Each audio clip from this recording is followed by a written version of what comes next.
So let's do a little foreign policy because this was the area that I thought Obama was doing great in the beginning of his administration. Not so much anymore. The disappointment keeps rolling on in. I'm going to talk to Mark Weisbrot. He's written for The Guardian, Clinton's Latin American Clangers. And this is about her Hillary Clinton's trip to Latin America, of course. Mark, welcome to the Young Turks. Thank you. Great to be back. All right, great to have you. So let's talk about the trip a little bit. First, I wanted to talk about Honduras. Before we even get to what Hillary Clinton said, what is the latest in Honduras? Everybody remembers the coup, but nobody really remembers what happened afterwards. Well, the very latest today is that Hillary and the IMF both have decided to restore full relations and aid to the country, even though, just Wednesday night, 9 Democratic members of Congress wrote to the Secretary of State and to the White House asking them to at least do something about human rights there before restoring everything. But, I don't think people even, I think a great majority of people don't even remember how that got resolved, if it got resolved. So they do the coup, the right-wingers in Honduras do. What happened after that? Well, the short history is you could have predicted everything that the Obama administration was going to do by just the first day of the coup, because when it happened on June 28th, the White House issued a statement immediately that did not condemn the coup at all, the only such statement in the whole world, actually, that didn't have a bad word to say about it, just said both parties should work together and try and resolve the problem. This is after the elected president, was kidnapped by the military at gunpoint, taken out of the country, and they couldn't even say that was wrong. And nobody was fired for that statement. They did change it several hours later because the rest of the world obviously wouldn't tolerate this. But that really tipped their hand. That showed you that everything they were going to do over the next 6 months was going to be to help the coup leaders succeed, even though they would nominally be opposed to it. And that's what happened for 6 months. Then they had an election in November, and of course the European Union, the Organization of American States, would not send official observers because the rest of the world, again, saw this election as not legitimate because it was taking place under a dictatorship that had, for the 3-month campaign period prior to the election, shut down the media, beat people in the streets, killed a number of people, and just generally didn't have the conditions for a free election. But the United States' position was, and this is Hillary's position in her latest trip, is that this election was great. It's all over now. We've got an elected president. Let's all put the past behind us.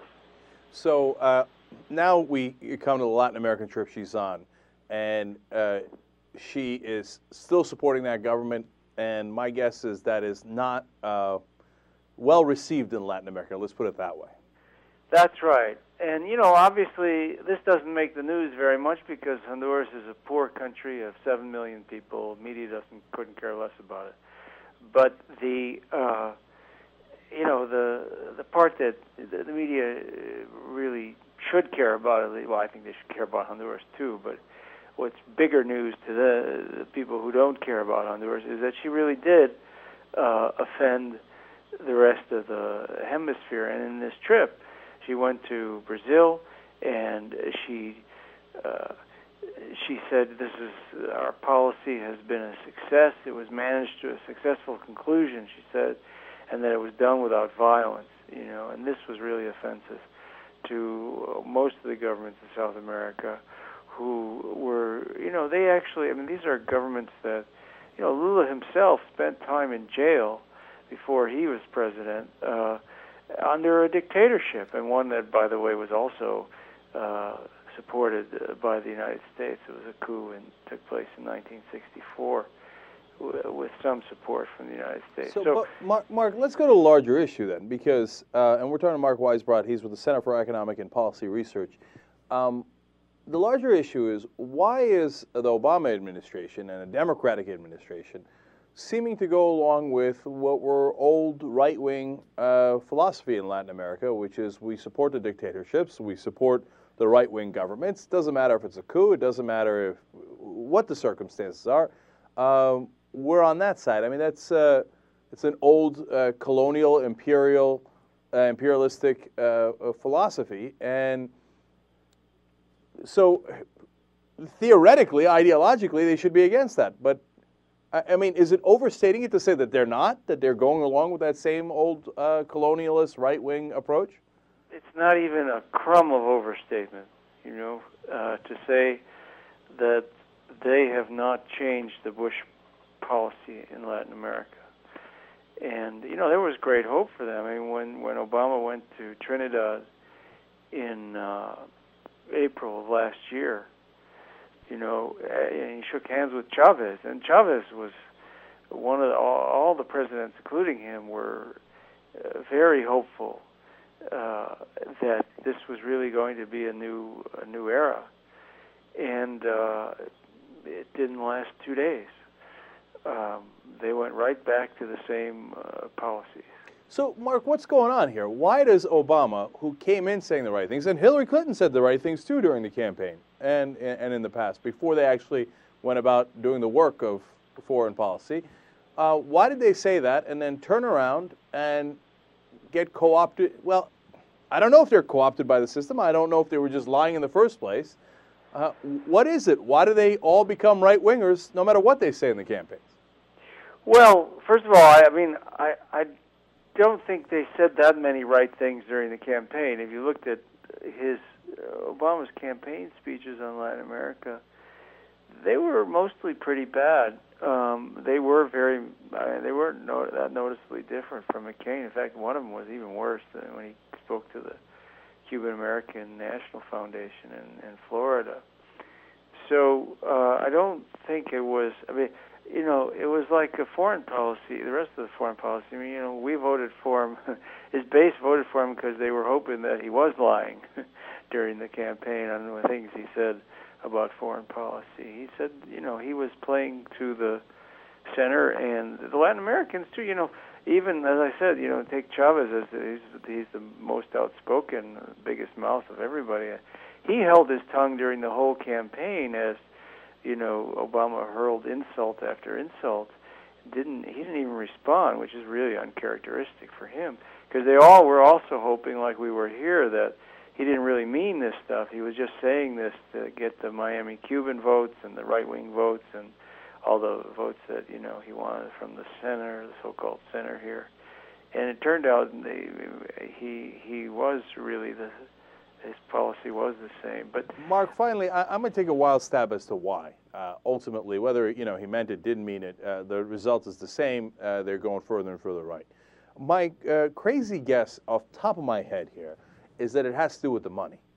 That certain corporations make money by supporting the dictatorships and the right-wing governments, and they put pressure on the politicians and the government to say, hey, take it easy, take it easy. Let's play ball here, and let's keep that money machine rolling. Well, that's a part of it, but I would say the even bigger part is power.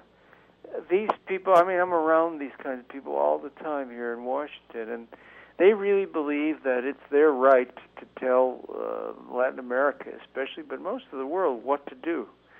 And when governments have this idea that, no, we're independent, we're sovereign, we get to have our own foreign policy. I mean, she was trying to tell Brazil what they should do about Iran, for example. The Brazilians did not react the way she wanted them to at all. And it shows that she's not even that smart about it, because, if they really want Brazil to support their policy, they would try, if they were a little smarter, they would do it privately. They would say something privately. When you publicly say, we want Brazil to do this, that's not going to help. And especially if it's something Brazil has already been on the record saying they don't want to do. Brazil has the attitude that they're not interested in trying to impose further sanctions on Iran. They don't think that's the way to go, and that's the view of most of the world, really.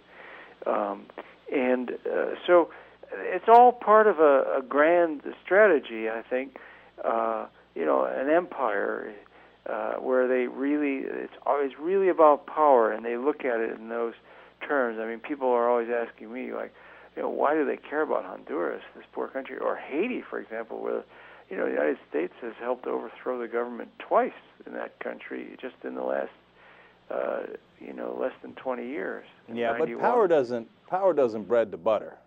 No, butter the bread. Nice dyslexic moment by me.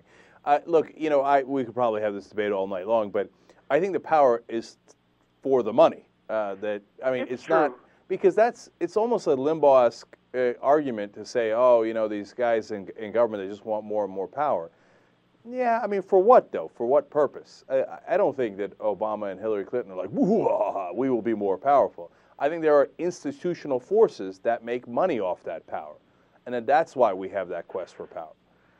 Well, it's true, but it's not completely. Like, for example, I'll give you one example. I'll give you a lot of examples, but in Venezuela, for most of the last, 7 years, 8 years since the coup in 2002, which, where the United States was heavily involved in that, the big oil companies there wanted to leave him alone. They were satisfied. They wanted stability, and they were making a lot of money, and oil prices were rising.